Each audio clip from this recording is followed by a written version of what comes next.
Welcome to a quick video here on how to use Senville AURA series mini split. This model does heating and cooling, and they come in a variety of setups, either a single zone where it has one outdoor condenser, or a multi-zone where one outdoor condenser might be doing 3, 4, or 5 heads off of one. This is your remote control. As you can see, I've got it in heat mode up here. Set temps at 72. The swing's on. We'll start with the swing function. This button here. So you see that icon in the lower left, that means the swing is currently on. Hit it once, it says off. In heating mode, I like to keep the swing off. I just have the damper set in a downward direction because the return air comes back up top. So you hit it once, that icon displays that it's just swinging up and down. But if you continue hitting it, you can see that icon, you can get it into a fixed position and point it either straight down or more horizontal. I'm going to keep it in this fixed position, kind of pointed straight down.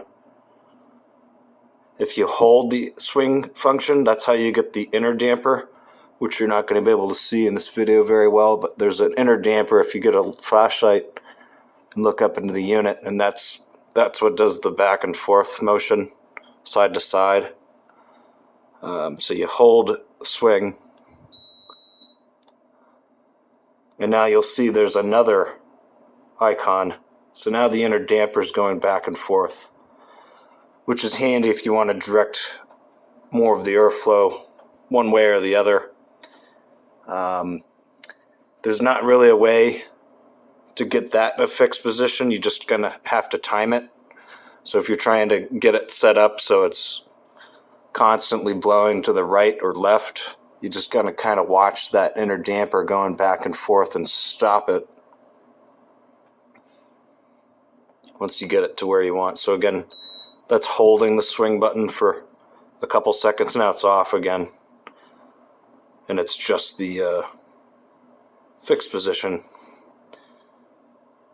The fan speed, this button here, always recommend keeping this in auto, unless it can cause problems if you're manually controlling the speed of the fan. By design, once you have a higher set point, that fan is going to ramp up higher once the temperature difference is high, and once it meets set point, the fan will automatically coast down to the lowest it needs to go to just maintain temp.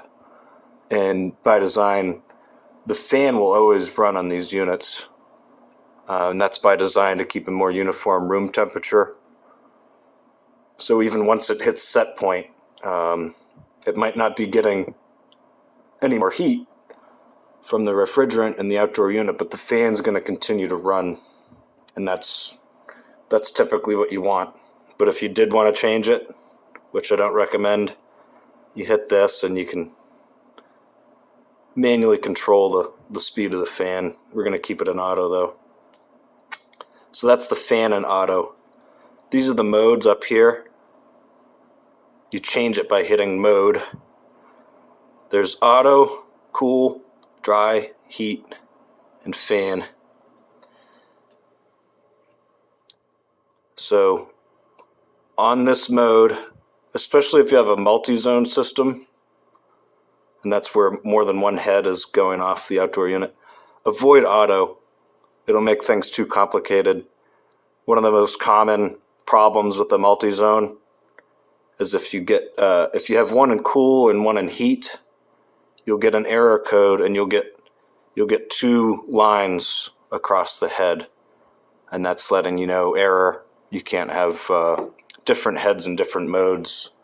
But that also, basically heat mode can't pair with anything else basically. All the other modes kind of coincide together with auto and cool and dry. cool and dry are basically the same, doing the same function, but in cool mode, you're targeting the temperature, where in dry mode, you're targeting the humidity. So let's put it into AC mode here real quick. It's in cool now.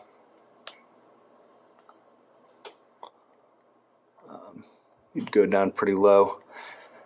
And I just really quickly brought that from heat into cool mode. So there's going to be quite a time delay built in there. It's not just going to instantly start cooling.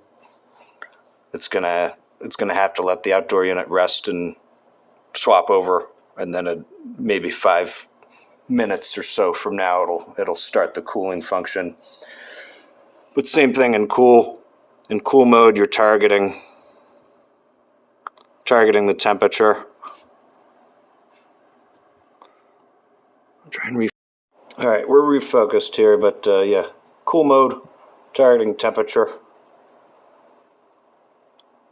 Dry mode, we're targeting the humidity. So you click the humidity.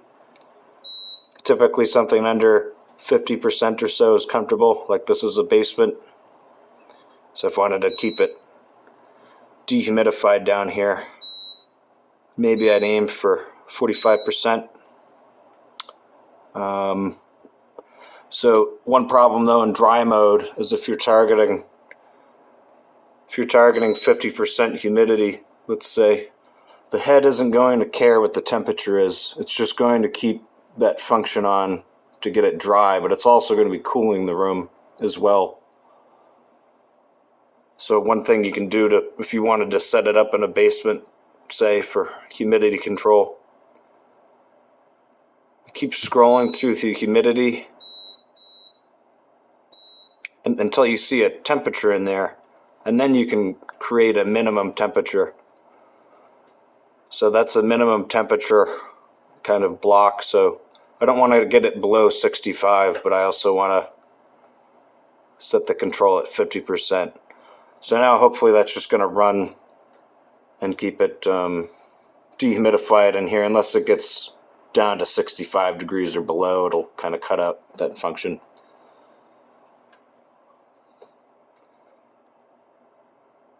Fan would just be the fan function only, circulating air. The unit's not really doing anything besides just circulating air.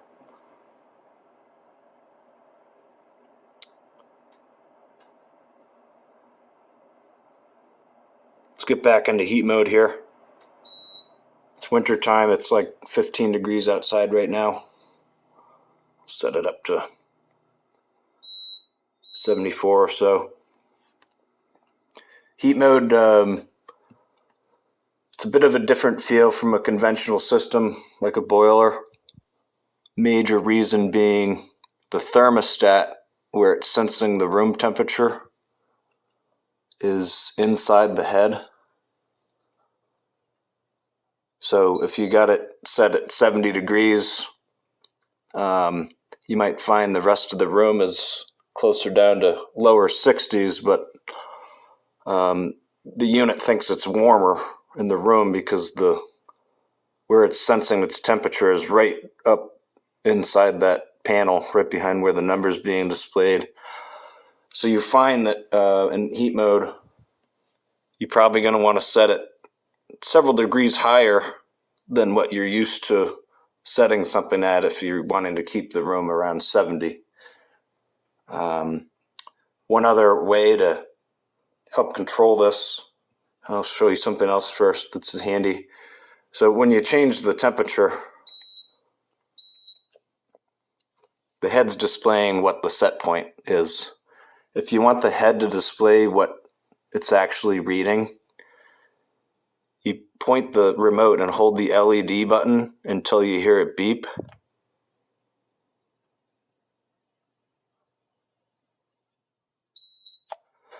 Now it's going to display what the head thinks the room's actually reading, which is very handy information to have, especially if you feel like it's not maintaining temperature the way you want it to.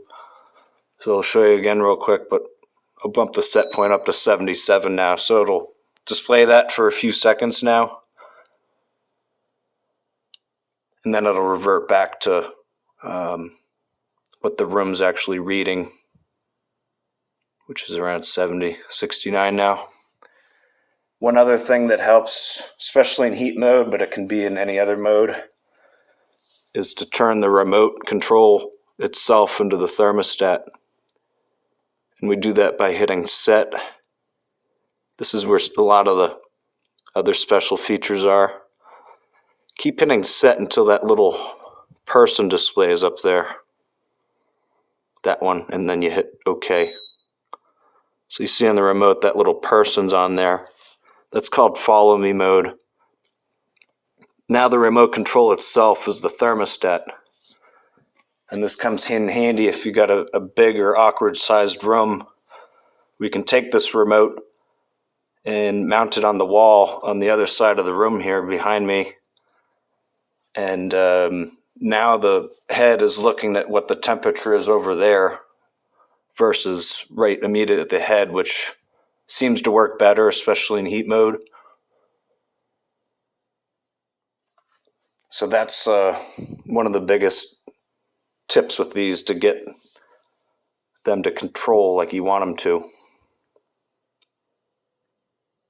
Turbo, I think you can only use that in AC mode. That basically just maxes out the fan, gets the unit to do everything it can do. And now that we put a few features in here, like the LED display and the follow me mode,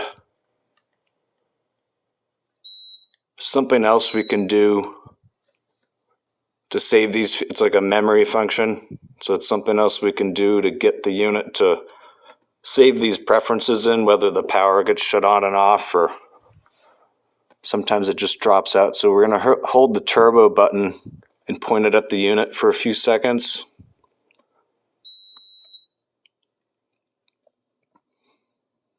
No, I'm sorry. I was hitting the fan button. Turbo button for a few seconds.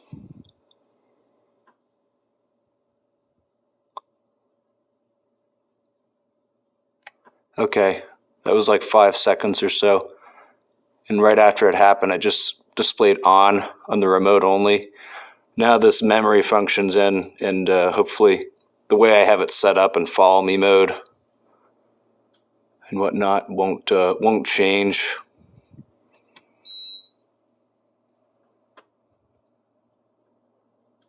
There's a bunch of other features in here if you go through the manual, like this intelligent eye and some timers and stuff. I won't get into that. This is more of just the essentials. One more thing to mention, this eco mode. That's another feature really you can use in AC mode only. So if you're in cooling mode and you want to conserve power, you hit the eco, and then that'll just have the unit doing the bare minimum to get the room, I think it's set at like 72 degrees or so, and it does some dehumidifying as well, so it cuts the humidity down and the temperature just enough to keep it comfortable with using as little power as possible. So I already went over keeping that fan control in auto. That's best. The other major user tip is just to set it and forget it.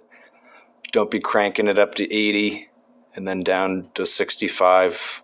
It uses less power, and it's just a better overall function of the system if you just set it at a modest 73 or whatever you're comfortable with, and just let that kind of keep it at that all night long and during the day. Something else you might see crop up on the display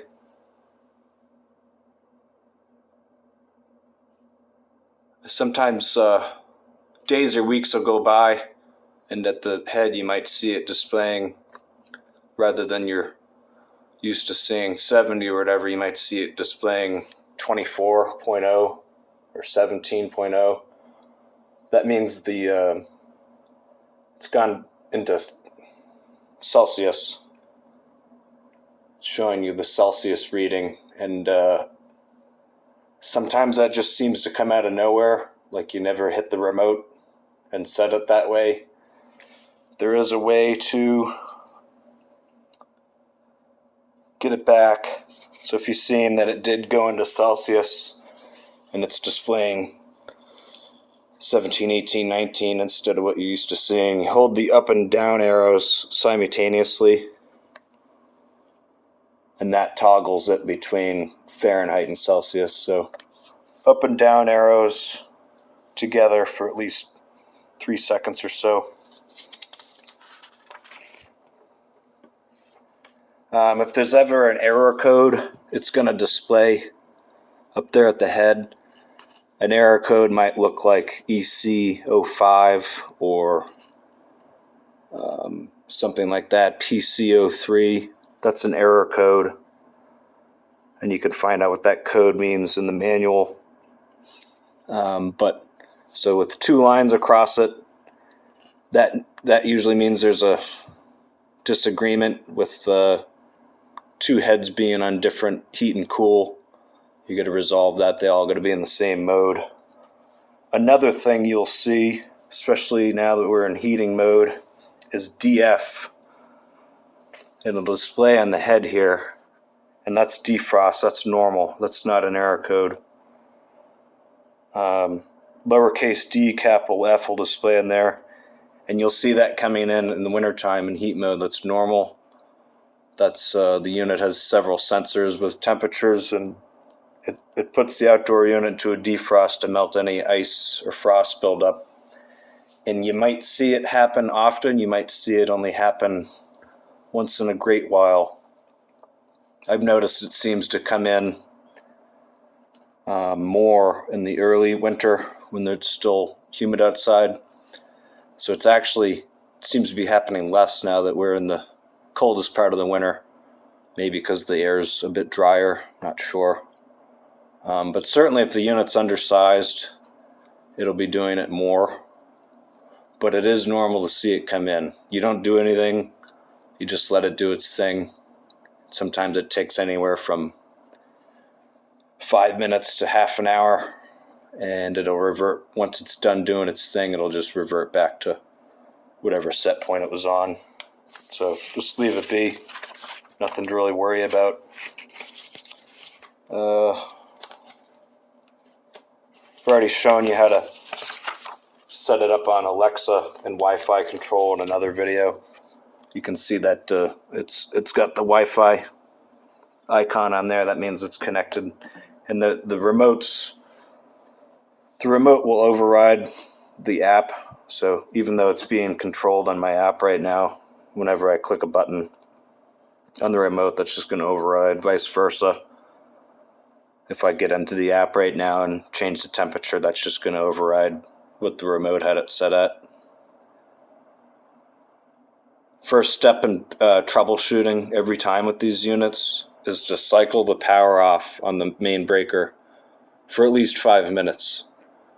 If you feel like it's just in a weird funk and you don't know what you did, or it's just acting funny, having trouble connecting to Wi-Fi, go reset the breaker for at least 5 minutes and then turn it back on, and it'll kind of do like a factory reset. And the other thing it does is that damper there, if someone ever touches that, or if it just doesn't close all the way like it's supposed to, that breaker reset also resolves that. It kind of recalibrates the damper. So first step in troubleshooting, just do the power reset on it. Solves all kinds of problems. And then really the only maintenance as a homeowner is to clean the intake filter on the top. It's got magnets on it, and I recommend taking it off and cleaning it in a shower with water. It's pretty big, so it might be too big for a kitchen sink, but it's pretty easy once you've done it a few times. it pops right off. And the side with the most magnets, that's on the front of the unit.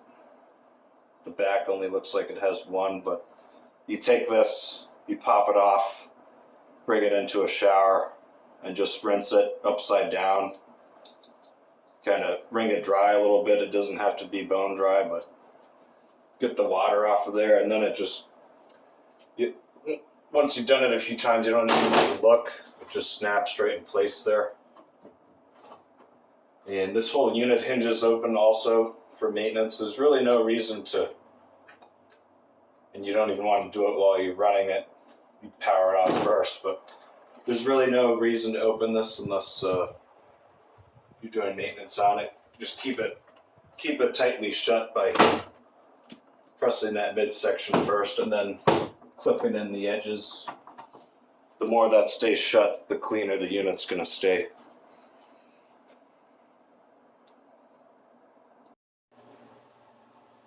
So as far as the temperature scale goes, whether it's in cooling or heating, it's the minimum is 60 and the max is 86, I believe.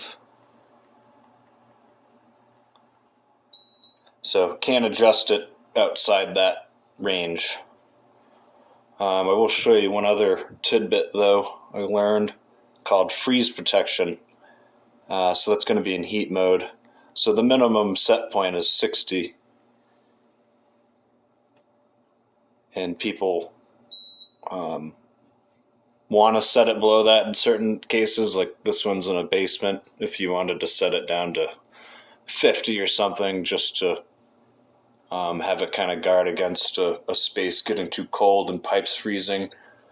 So typically 60 is the minimum set point, but if you do a double tap on the down arrow, once you're already down at 60.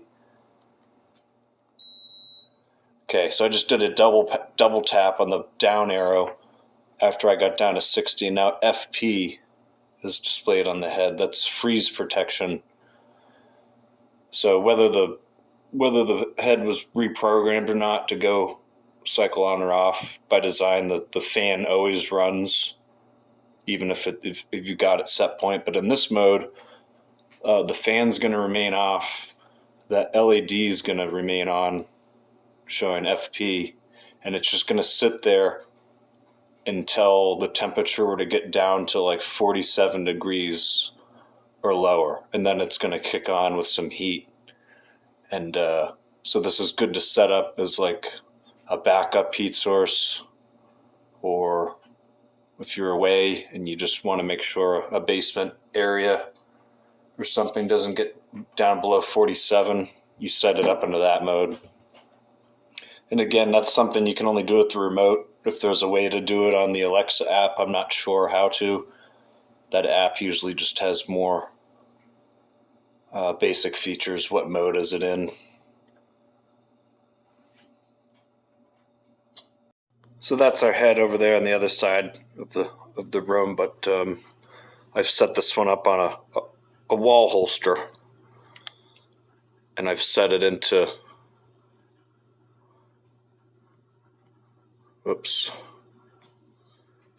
that follow me mode.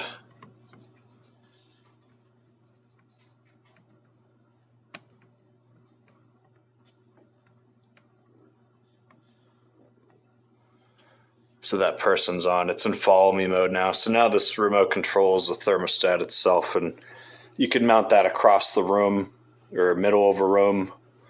And now that head's going to be looking at where this remote is, rather than just immediately at the head, which seems to do a better job with temperature control, especially in heat mode.